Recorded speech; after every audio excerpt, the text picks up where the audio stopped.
Rousseau के विचारों के संदर्भ में पिछली बार हम लोगों ने रूसो के चिंतन से संबंधित कुछ पक्षों पर विचार किया और अंतिम बात जो कि जिस पर हम लोग विचार कर रहे थे वो ये थी कि जो सामाजिक अनुबंध हुआ उस सामाजिक अनुबंध का स्वरूप क्या था।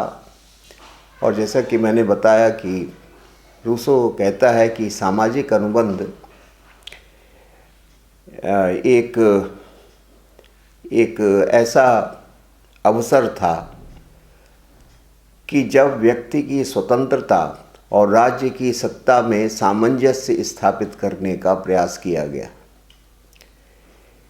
यानी जो कॉन्ट्रैक्ट है, कॉन्ट्रैक्ट के द्वारा फ्रीडम और अथॉरिटी का जो सामंजस्य है, ये उसका उद्देश्य है, जिसका कि मतलब ये है कि अनुबंध के उपरांत जिस राज्य की स्थापना होती है वो एक ऐसा राज्य है जिसमें व्यक्तियों की स्वतंत्रता भी अक्षुण्ण रहती है और जो राजसत्ता स्थापित होती है वो राजसत्ता भी राइटफुल यानी लेजिटिमेट होती है। उसका भी नैतिक और वैधानिक आधार भी सशक्त होता है।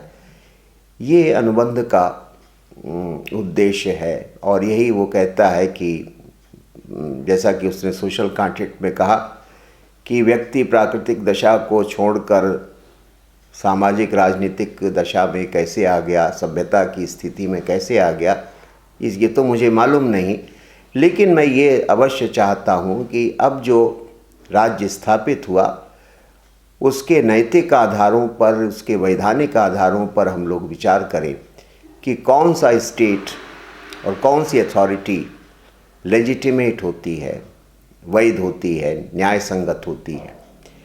क्योंकि सोशल कॉन्ट्रैक्ट का जो उपशीर्षक है वो यही है कि एक वैलिड या एक राइटफुल क्लेम टू अथॉरिटी क्या होता है, कि किस राज्य को, किस राज्य सत्ता को शासन करने का सम्यक अधिकार प्राप्त होता है। आगे चल के हम लोग देखेंगे कि रूसो का उत्तर ये है कि जो राज्य और जो राजसत्ता सामान्य इच्छा पर आधारित है वो वैध है, न्याय संगत है, उसका जो सत्ता का अधिकार है उसका एक वो नैतिक है।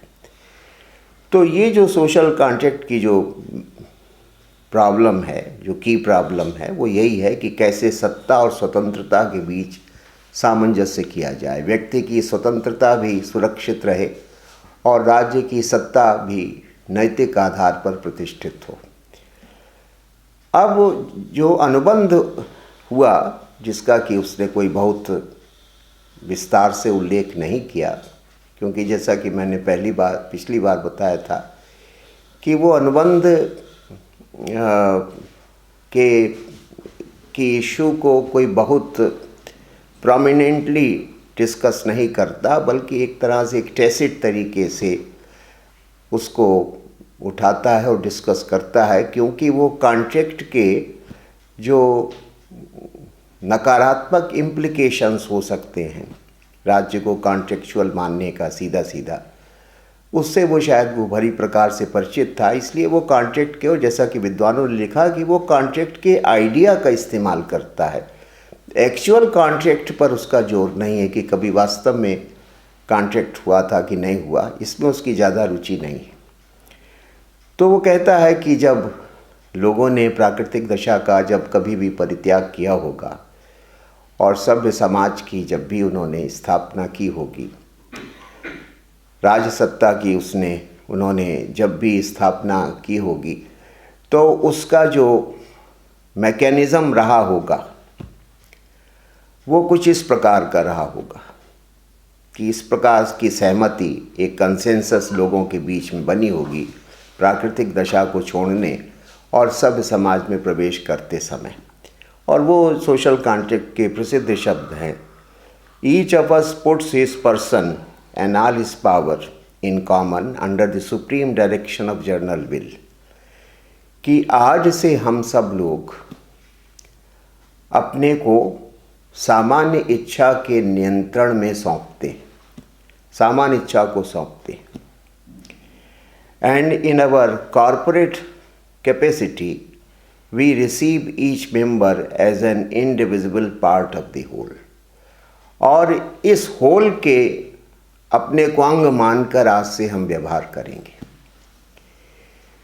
तो जो समाज की रचना का जो सूत्र रहा वो ये सूत्र है जैसा कि रूसो ने प्रतिपादित किया कि लोगों ने कहा कि अनुबंध के परिणाम स्वरूप अब एक सामान्य इच्छा पर आधारित राज्य की रचना होगी, एक जर्नल विल पर आधारित राज्य की रचना होगी, और वो जर्नल विल जो है वो अब हमारे जीवन की नियंता होगी, हमारे जीवन की संचालक होगी, और हम अपने को उसी जर्नल विल के, उसी सामान्य इच्छा के, यानी ऐसे राज्य के अंग के रूप में देखेंगे जो कि जर्नल विल पर, सामान्य इच्छा पर आधारित है। ये उसने बताया कि इस प्रकार के भाव के साथ सभ्य समाज की स्थापना होती है और प्राकृतिक दशा का अंत होता है। अब यहाँ पर जो दूसरी बात है वो ये कि जब व्यक्ति, जिसका कि मैंने पिछली बार भी उल्लेख किया, कि जब व्यक्ति राजनीतिक समाज में या सभ्य समाज में प्रवेश करता है, सिविलाइजेशन में प्रवेश करता है, तो क्या परिवर्तन होता है उसकी दशा में या समाज की दशा में। यानी पहले किस प्रकार का व्यक्ति था, अब किस प्रकार का हो जाएगा। पहले किस प्रकार का समाज था, क्योंकि प्राकृतिक दशा में भी सामाजिक जीवन तो था ही, तो पहले किस प्रकार का सामाजिक जीवन था, अब जो सामाजिक जीवन आएगा, राजनीतिक जीवन आएगा, वो किस प्रकार का होगा, तो क्या ट्रांसफॉर्मेशन होता है। इस संदर्भ में रूसो के कुछ वाक्य महत्वपूर्ण हैं जो कि संकेत करते हैं। जैसे कि व्यक्ति में परिवर्तन क्या आया सभ्य समाज में प्रवेश करने के बाद। वो कहता है, instead of stupid and unimaginable animal it makes man an intelligent being. एक तो परिवर्तन ही आया। प्राकृतिक दशा में व्यक्ति स्टूपिड और अनइमेजिनेटिव था, यानी उसकी बुद्धि सीमित थी, कल्पना शक्ति का अभाव था। तो इस प्रकार का जो मनुष्य है जो कि स्टूपिड और अनइमेजिनेबल था, अनइमेजिनेटिव था, ऐसा मनुष्य ट्रांसफॉर्म होता है, परिवर्तित होता है, और परिवर्तित होकर वो एक विवेकशील प्राणी बन जाता है। तो प्राकृतिक दशा से का परित्याग करके नागरिक समाज में, सभ्य समाज में प्रवेश करने का परिणाम ये हुआ कि व्यक्ति में बुद्धि का उदय हुआ, इंटेलिजेंस का उदय हुआ। ये अलग बात है कि रूसो इंटेलिजेंस को, रीज़न को बहुत सकारात्मक दृष्टि से नहीं देखता, क्योंकि जैसा कि मैंने पहले उल्लेख किया कि वो मानता है कि जो सभ्यता की जो जटिलताएं हैं, समस्याएं हैं, वो भी इसी बुद्धि के विकृत होने का या इसी बुद्धि से उत्पन्न होने वाली चीज़ें हैं। लेकिन एक तो ट्रांसफॉर्मेशन ये हुआ। अब वो इंटेलिजेंस कैसे बिगाड़ती है चीज़ों को, बुद्धि कैसे बिगाड़ पैदा करती है, एक अलग बात है, जिसको उसने अपने उस डिस्कोर्स में डिस्कस किया है कि कैसे साइंस और आर्ट्स जो हैं वो हमको करप्ट करते हैं मॉरली। वो तो एक अलग प्रश्न है। लेकिन एक ये परिवर्तन हुआ कि एक स्टूपिड एनिमल एक इंटेलिजेंट मैन के तौर से ट्रांसफॉर्म हुआ। पहली बात तो वो ये कहता है, यानी जैसा कि मैंने पिछली बार उल्लेख किया कि जो प्राकृतिक दशा में हमको जो स्वतंत्रता प्राप्त थी, जो अधिकार प्राप्त थे, और जो केवल मेरी शक्ति से संचालित होते थे, यानी जिनके पीछे केवल मेरी शक्ति थी, यानी प्राकृतिक दशा में जो भी मुझे प्राप्त था, नेचुरल राइट्स या नेचुरल लिबर्टी, वो निम्न कोटि की थी, ऐसा वो कहना चाहता है। लेकिन नागरिक समाज में आने के बाद मेरी स्वतंत्रता और मेरे अधिकारों को संपूर्ण समाज की शक्ति प्राप्त हो गई, उनका संरक्षण प्राप्त हो गया। तो जो नेचुरल लिबर्टी और जो नेचुरल राइट्स थे, अब वो सिविल लिबर्टी में या पॉलिटिकल राइट्स में परिवर्तित हो जाते हैं, ट्रांसफॉर्म हो जाते हैं। एक परिवर्तन तो ये हुआ। समाज का जो परिवर्तन हुआ वो भी रूसो कहता है कि श्रेष्ठता की दिशा में ही हुआ। Society substitutes justice for instinct and gave men's actions the morality they formerly lacked। कि प्राकृतिक दशा का जो जीवन था वो इंस्टिंक्ट पर आधारित था, यानी भावावेश पर, मूल प्रवृत्ति जिसको कहते हैं। तो प्राकृतिक दशा में मनुष्य अपनी मूल प्रवृत्ति से संचालित होता था, अपनी इंस्टिंक्ट से संचालित होता था। लेकिन अब समाज जो है वो न्याय पर आधारित हुआ, न्याय से संचालित होने लगा, जो कि एक उच्चतर स्थिति है कि अब समाज मूल प्रवृत्तियों से संचालित नहीं होगा, लोगों की इंस्टिंक्ट से संचालित नहीं होगा, बल्कि अब समाज का आधार न्याय होगा। जैसा कि मैंने कहा कि जो उसने सोशल कॉन्ट्रैक्ट का जो सब टाइटल है वो भी यही कहता है कि अब हम society principles of right order, कि अब लोगों को एक सम्यक व्यवस्था के सूत्रों का ज्ञान हुआ, यानी न्याय का ज्ञान हुआ। तो ये समाज में परिवर्तन होता है, जिसके कारण अब मनुष्य के जो क्रियाकलाप हैं उनको हम सही अर्थ में नैतिक कह सकते हैं। अभी तक ये शब्द वहाँ पर लागू नहीं होता था क्योंकि इंस्टिंक्ट पर चीज़ें चल रही थी। अब मनुष्य के क्रियाकलापों के ऊपर आप कह सकते हैं कि उनके अंदर एक मॉरल सेंस है, एक एथिकल सेंस है, और वे इसके आधार पर चीज़ों का निर्धारण करते हैं। तो ये जो मॉरल सेंस पहले नहीं था, ये अब सभ्य समाज में आने के बाद विकसित होता है। अब बहुत सारे पैराडॉक्सेस रूसो में है, उसमें से एक पैराडॉक्स ये भी है कि प्राकृतिक दशा को श्रेष्ठ कहता है, सभ्यता को पतनकारी कहता है, लेकिन फिर इस तरह की बातें भी वो उसके ग्रंथों में प्राप्त होती हैं, सोशल कॉन्ट्रैक्ट में प्राप्त होती हैं।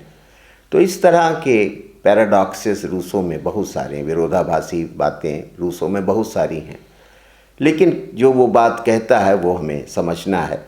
तो इस प्रकार से सभ्य समाज की स्थापना ने मनुष्य को भी परिवर्तित किया, ट्रांसफॉर्म किया, और सोसाइटी के आधार को भी परिवर्तित किया, सोसाइटी की फाउंडेशंस को भी ट्रांसफॉर्म किया, ये वो कहता है।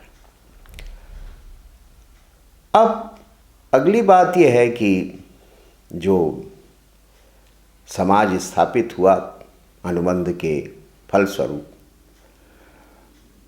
उस समाज की विशेषताएं क्या हैं, क्या कैरेक्टरिस्टिक्स हैं। जब हम एक सिविलाइज सोसाइटी में रहने लगे, एक पॉलिटिकल सोसाइटी में रहने लगे, तो फिर जो पॉलिटिकल सोसाइटी है उसका नेचर, उसका कैरेक्टर क्या है, उसकी प्रकृति क्या है, इस पर भी रूसो ने, सोशल कॉन्ट्रैक्ट का वस्तुतः यही मुख्य प्रतिपाद्य विषय ही है, जिसको हम लोग जर्नल विल का कॉन्सेप्ट कहते हैं, सामान्य इच्छा का सिद्धांत कहते हैं। सोशल कॉन्ट्रैक्ट के एक बहुत बड़े भाग में सामान्य इच्छा के ऊपर ही उसने विचार विमर्श किया। तो जैसा कि मैंने बताया कि अनुबंध के बाद सामान्य इच्छा का उदय होता है, और ये सामान्य इच्छा संप्रभु है, सॉवरेन है, इसकी संप्रभुता स्थापित होती है। हॉब्स की तरह किसी लेवाइथन की सत्ता स्थापित नहीं होती, किसी एक सर्वशक्तिमान शासक की सत्ता स्थापित नहीं होती, या लॉक की तरह कोई बहुमत पर आधारित लोगों के शासन की स्थापना नहीं होती, किसी मेजॉरिटी गवर्नमेंट की स्थापना नहीं होती, बल्कि एक ऐसे समाज की स्थापना होती है जहाँ पर सामान्य इच्छा संप्रभु है, सॉवरेन है, जर्नल विल की सॉवरेनिटी। आगे चल के इसी जर्नल विल की सॉवरेनिटी से पॉपुलर डेमोक्रेसी का या पॉपुलर सॉवरेनिटी का सिद्धांत उत्पन्न हुआ कि जनता है जो संप्रभु है। सामान्य, वो तो जनता नहीं कहता, वो तो जर्नल विल कहता, सामान्य इच्छा संप्रभु है। इसी को आगे चल के कहा गया कि सामान्य इच्छा मतलब जनता की इच्छा, तो जनता संप्रभु है। तो सामान्य इच्छा की संप्रभुता स्थापित होती है इस अनुबंध के परिणाम स्वरूप। अब ये प्रश्न उठता है कि ये सामान्य इच्छा क्या है, जिसकी संप्रभुता की बात रूसो करता है। तो उसने स्पष्ट किया है सोशल कॉन्ट्रैक्ट में कि ये जो सामान्य इच्छा है, ये किसी समाज में, किसी राजनीतिक समाज में निवास करने वाले सभी लोगों की श्रेष्ठ इच्छा का परिणाम होती है। उसने हर मनुष्य की दो प्रकार की इच्छाएं मानी, एक उसकी प्राइवेट, एक उसकी बुरी इच्छा और एक उसकी श्रेष्ठ इच्छा। बुरी इच्छा से मतलब यह है कि मनुष्य में जो स्वार्थपरिता होती है हमेशा, कि बस अपना हित देखना, अपना कल्याण सोचना, इसके लिए वो एक्चुअल विल शब्द का इस्तेमाल करता है। और इसको वो कहता है तो बुरी बात है, क्योंकि केवल स्वकेंद्रित होना, आत्मकेंद्रित होना, अपने स्वार्थ के संदर्भ में ही हमेशा चीज़ों पर विचार करना, ये तो एक विकृति है। नेचुरल मैन में ये चीज़ नहीं थी, तो इसलिए अगर ये, यानी प्राकृतिक दशा के मनुष्य में ये चीज़ नहीं थी, तो इसलिए ये तो एक विकार है। तो एक्चुअल विल जो है वो इच्छा है जो कि हमको केवल अपने संकीर्ण निजी हितों की पूर्ति के लिए प्रेरित करती है। तो ये जो एक्चुअल विल है वो एक तरह से प्राइवेट गुड की विल है, निजी हित के प्राप्ति की इच्छा। लेकिन हर व्यक्ति में साथ साथ दूसरी इच्छा भी विद्यमान है, जैसा कि उसने कहा कि पीटी, जिसको प्राकृतिक दशा में पीटी कहता है, सहानुभूति का भाव।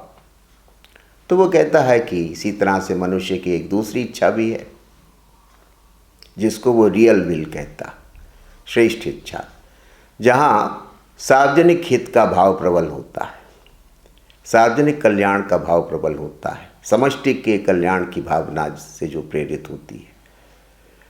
तो ये दोनों तत्व मनुष्य के अंदर, या साधारण शब्दावली में कहें कि अच्छाई और बुराई दोनों मानव स्वभाव में विद्यमान हैं, दोनों प्रकार की भावनाएं मानव स्वभाव में विद्यमान हैं। ये वो उसने कोई नई बात नहीं कही, केवल उस पुरानी बात को उसने फॉर्मुलेट किया समकालीन भाषा में या तत्कालीन शब्दावली में। तो वो कहता है कि जब समाज के सभी लोग अपनी श्रेष्ठ इच्छा से संचालित होकर कार्य करते हैं और निर्णय लेते हैं, वो स्थिति होती है जबकि समाज की सामान्य इच्छा का उदय होता है। जर्नल विल का इमर्जेंस ऐसी स्थिति में होती है कि किसी भी समाज के सभी लोग जब अपनी एक्चुअल विल को नियंत्रित करके और अपनी रियल विल यानी अपनी सद इच्छा को के आधार पर चीज़ों पर विचार करें, यानी समष्टि हित के भाव से प्रेरित होकर जब वे विचार विमर्श करें और निर्णय करें, तो ऐसी स्थिति में हम कह सकते हैं कि समाज जो है वो सामान्य इच्छा से संचालित हो रहा है। जर्नल विल जो है वो रूल कर रही है, समष्टि की भावना से, के कल्याण की भावना से प्रेरित होकर निर्णय लिए जा रहे हैं, नीतियाँ, कार्यक्रम बनाए जा रहे हैं। और यही ये लेजिटिमेसी है, यही राज्य को लेजिटिमेसी देती है। जो राज्य इसी सामान्य इच्छा पर आधारित है, उसकी मॉरल फाउंडेशंस मजबूत हैं और वहाँ पर राइट ऑर्डर के प्रिंसिपल्स स्थापित हैं, वो श्रेष्ठ राज्य है और यही आदर्श राज्य है। एक प्रकार से जर्नल विल पर आधारित राज्य को रूसो आदर्श राज्य कहता है।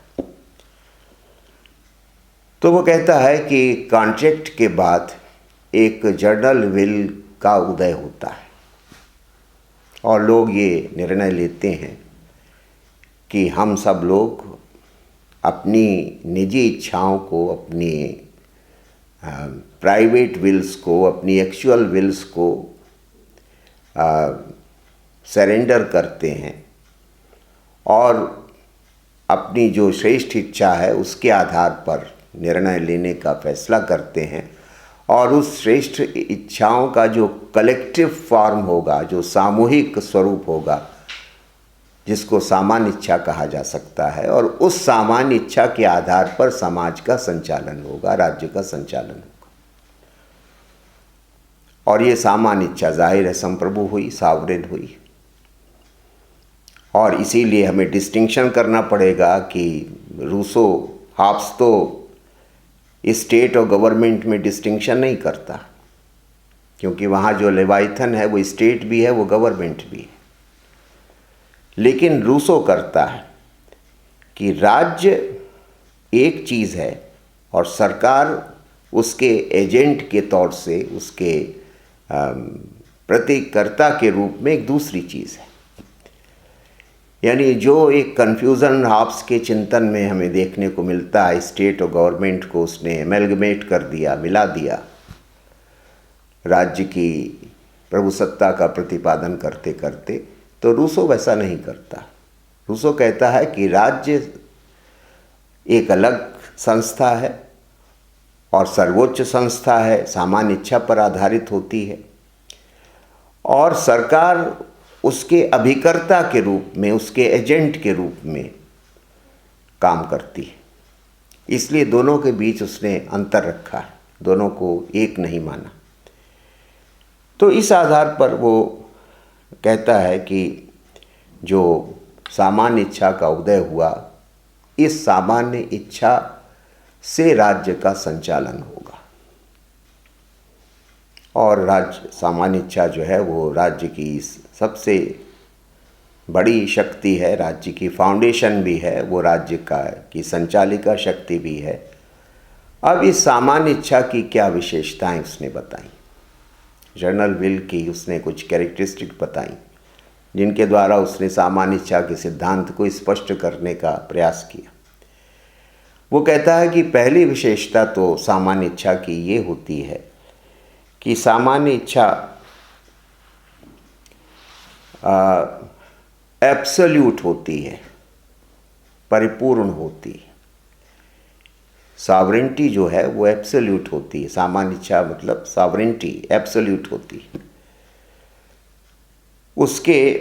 उसका अपने नागरिकों के ऊपर पूर्ण नियंत्रण होता है।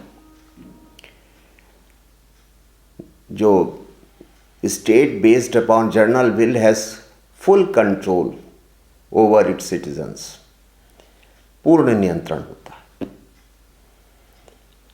और इसका कोई प्रतिद्वंदी नहीं हो सकता।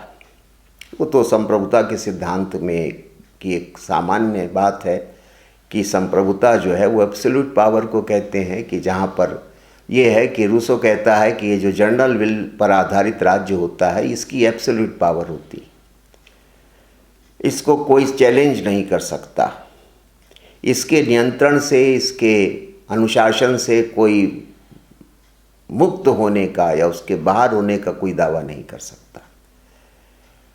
ये उसकी एब्सोल्यूटनेस है, ये उसकी परिपूर्णता है। तो इसलिए ये जो जनरल विल है, ये जनरल विल भी उतनी ही शक्तिशाली है, उतनी एब्सोल्यूट है, स्ट्रांग है, जितना हॉब्स का लेवाइथन स्ट्रांग और एब्सोल्यूट है। फ़र्क केवल ये है कि वहाँ एक व्यक्ति है और यहाँ पर संपूर्ण समाज की सामान्य इच्छा है।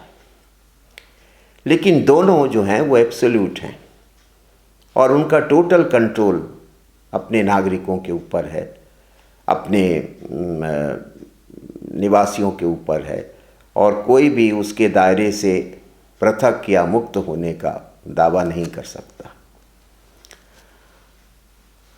अब इस सामान्य इच्छा के सिद्धांत का हम लोग जानते हैं, ये जो विशेषता है इसका बहुत ही दुरुपयोग हुआ आगे चल के।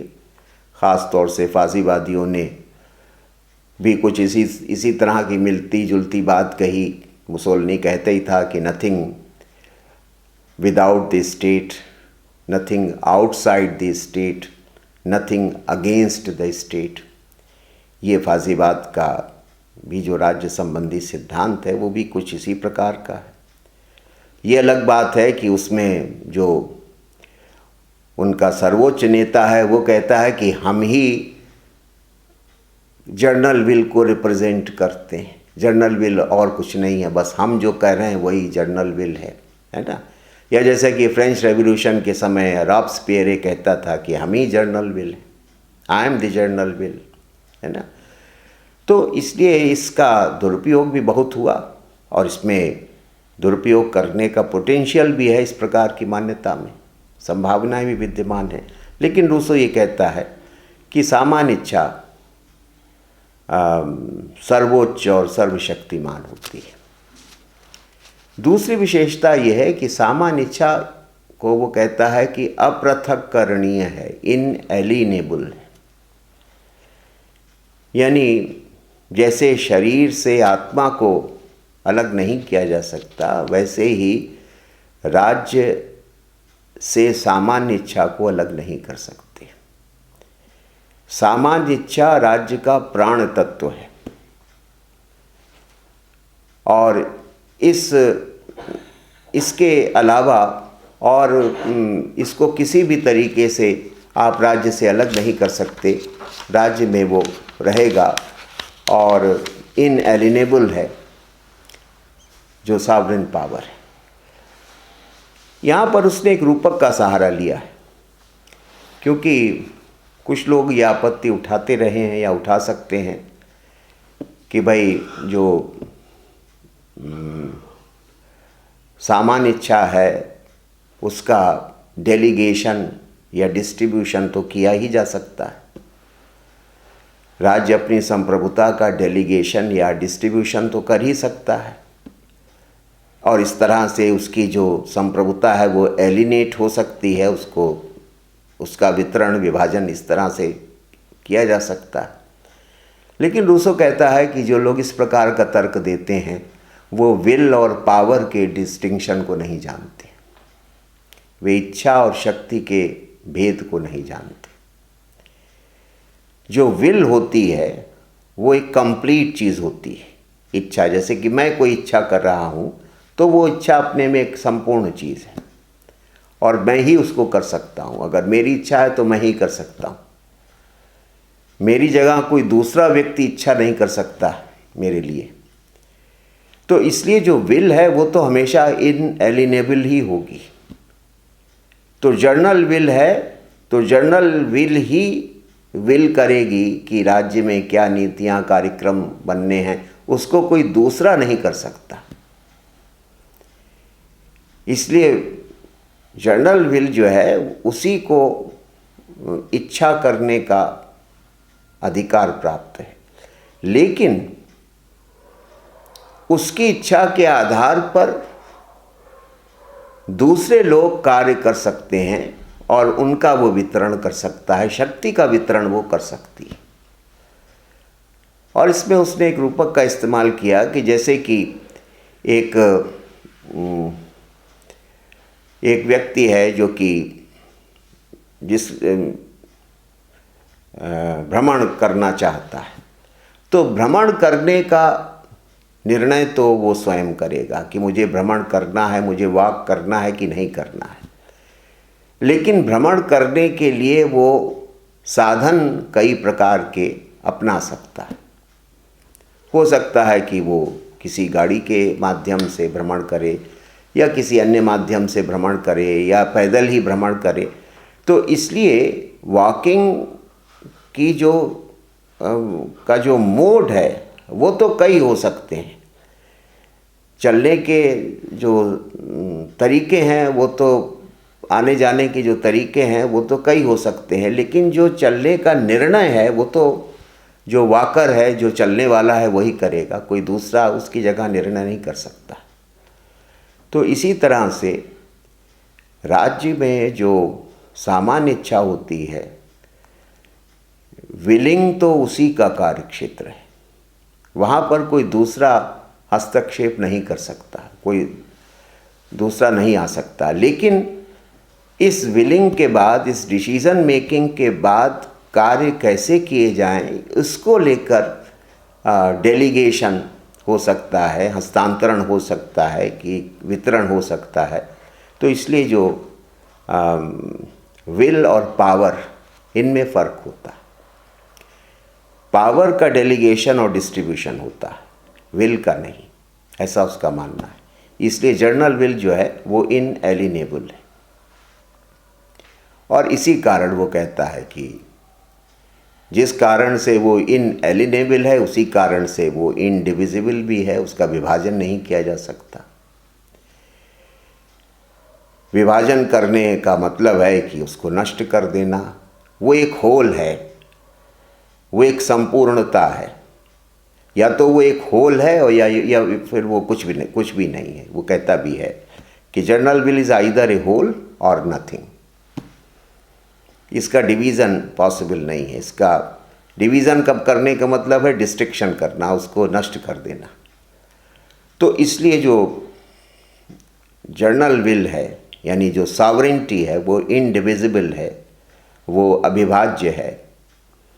उसका आप अगर विभाजन करने का प्रयास करेंगे तो आप संप्रभुता को नष्ट भ्रष्ट कर देंगे।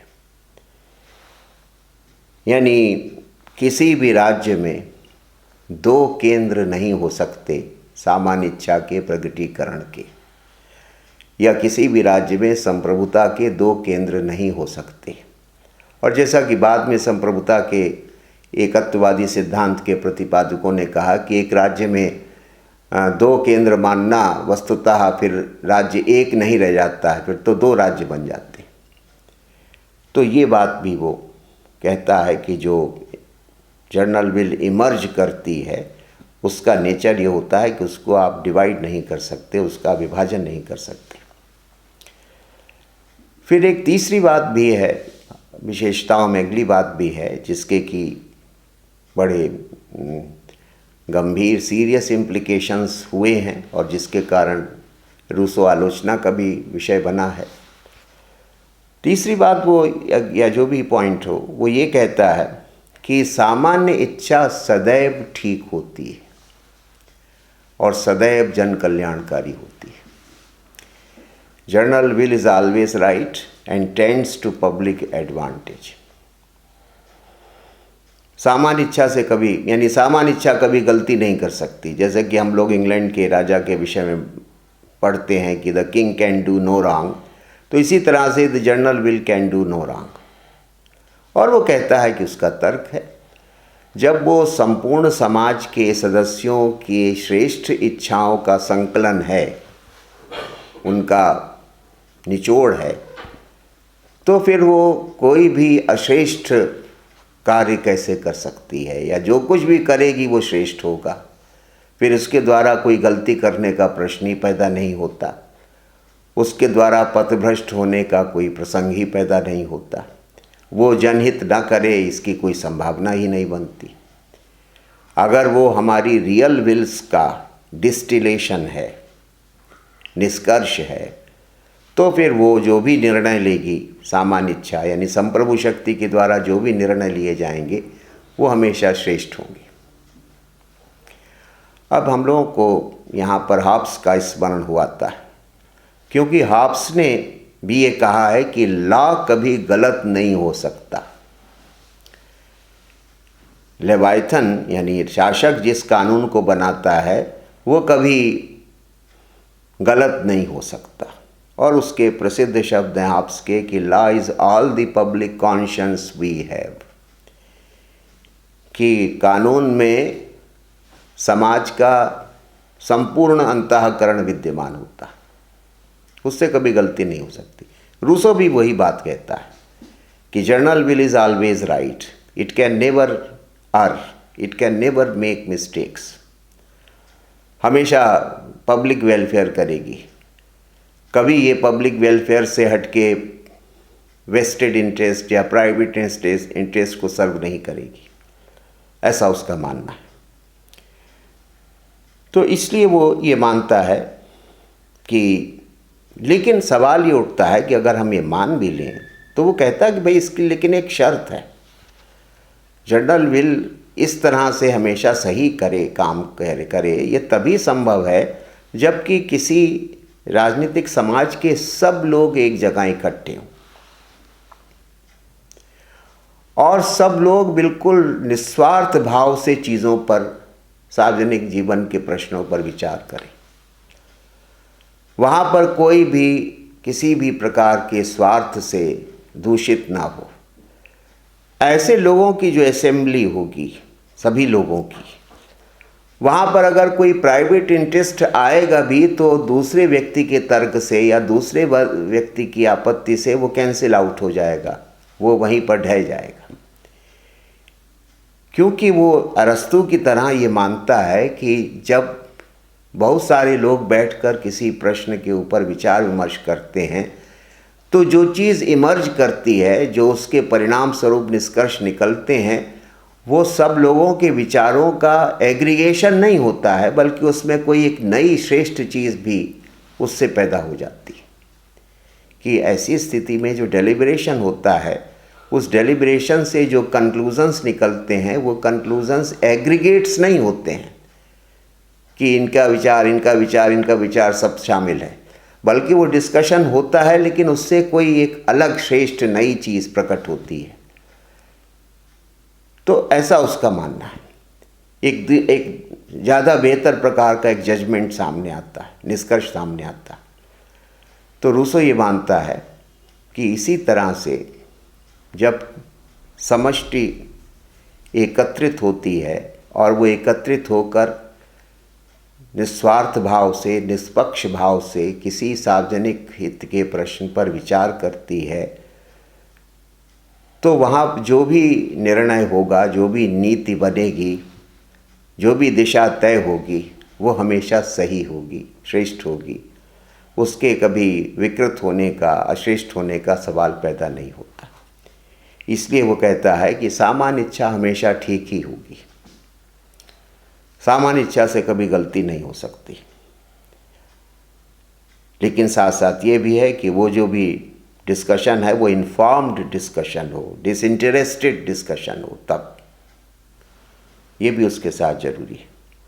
तो ऐसी स्थिति में और फिर वो ये भी कहता है कि सामान्य इच्छा का कभी प्रतिनिधित्व तो नहीं किया जा सकता, it can not be represented, will can not be represented. अब ये सीधे सीधे अप्रत्यक्ष लोकतंत्र के ऊपर प्रहार है और प्रत्यक्ष लोकतंत्र का समर्थन है, डायरेक्ट डेमोक्रेसी का समर्थन है। रूसो कहता है कि कोई किसी की विल को कैसे रिप्रेजेंट कर सकता है, ये तो तार्किक रूप से संभव ही नहीं है। मेरी इच्छा अगर है तो मैं ही उसको प्रकट करूंगा, कोई दूसरा कैसे प्रकट कर सकता है? या अगर वो प्रकट करने का प्रयास करेगा तो उसमें विकृति हो सकती है, डिस्टॉर्शन हो सकता है, कोई अधूरापन हो सकता है। अपनी इच्छा को सम्यक अर्थ में मैं ही ठीक से प्रकट कर सकता हूं। तो जब विल को कोई दूसरा रिप्रेजेंट नहीं कर सकता, तो फिर जर्नल विल को भी कोई दूसरा कैसे रिप्रेजेंट कर सकता? सामान्य इच्छा का भी प्रतिनिधित्व तो नहीं किया जा सकता। लेकिन जो प्रचलित लोकतंत्र है, जो कि प्रतिनिधि लोकतंत्र है, रिप्रेजेंटेटिव डेमोक्रेसी है, उसमें यही होता है कि जनता अपने प्रतिनिधियों को चुनती है और प्रतिनिधि कहते हैं कि हम जानते हैं कि जनता की इच्छा क्या है, और उसके आधार पर वो निर्णय लेते हैं, राज्य का संचालन करते हैं। और प्रायः ये होता है कि वे जनता अपनी इच्छा के आधार पर काम करते हैं। अपनी इच्छा, उनकी जो अपनी इच्छा है उसके नीचे जनता की इच्छा दब जाती है या उसकी उपेक्षा हो जाती है। और इसलिए जो प्रतिनिधि शासन है उनमें अनेक प्रकार की विकृतियां देखने को मिलती हैं। जो रिप्रेजेंटेटिव होता है वो रिप्रेजेंटेड की विल को उलट देता है या विकृत कर देता है या नष्ट कर देता है।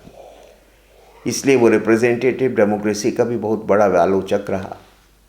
प्रतिनिधि प्रजातंत्र का वो बहुत कटु आलोचक है और डायरेक्ट डेमोक्रेसी का पक्षधर है। और इसलिए यूनान के नगर राज्यों का वो प्रशंसक है, जहाँ पर उसका जन्म हुआ था। जेनेवा, तो जेनेवा में भी आमतौर से इसी तरह की गणतांत्रिक व्यवस्था थी। उसने अपने बचपन में देखा था जेनेवा में किस तरह से रिपब्लिकन गवर्नमेंट चलती थी और लोग मिल के सारे निर्णय लेते थे। तो इसलिए रूसो जो है वो ये मानता है कि जो सामान्य इच्छा है उसका प्रतिनिधित्व तो नहीं किया जा सकता, और अगर सामान्य इच्छा के आधार पर निर्णय होंगे, एक महत्वपूर्ण बात वो कहता है कि अगर निर्णय सामान्य इच्छा के आधार पर लिए जाएंगे तो उसी को कंसेंसस या सर्वानुमति कहते हैं, कॉम्प्रोमाइज़ नहीं। कॉम्प्रोमाइज़ में तो ये होता है कि कुछ गलत चीज़ों का, कुछ प्राइवेट इंटरेस्ट को भी कुछ हमने महत्व दे दिया, जिसके कारण जो पब्लिक गुड है या जो पब्लिक इंटरेस्ट है वो कॉम्प्रोमाइज्ड हो गया, उसके ऊपर प्रतिकूल प्रभाव पड़ा। जब सब लोग बैठ के निर्णय लेते हैं और जब वे अपनी श्रेष्ठ इच्छा के आधार पर निर्णय लेंगे, यानी सामान्य इच्छा के आधार पर निर्णय होगा, तो वो जो सर्वानुमति होगी वो हमेशा समाज के कल्याण की दृष्टि से होगी। लेकिन जब प्राइवेट इंटरेस्ट डोमिनेट करें और तब जो सहमति बने, रूसो कहता है वो कॉम्प्रोमाइज़ तो होगा, वो कंसेंसस नहीं होगी। तो ये डिस्टिंक्शन उसने किया है कि कंसेंसस कब इमर्ज करती है, सही कंसेंसस क्या है और कॉम्प्रोमाइज़ क्या है। यानी कंसेंसस तो एक श्रेष्ठ चीज़ है जो कि सामान्य इच्छा का ही परिणाम होगी, लेकिन कॉम्प्रोमाइज़ तो एक लेन देन है, एक बार्गेन है, और उसमें आपको बहुत सारे अनुचित पक्षों को भी स्वीकार करना पड़ता है।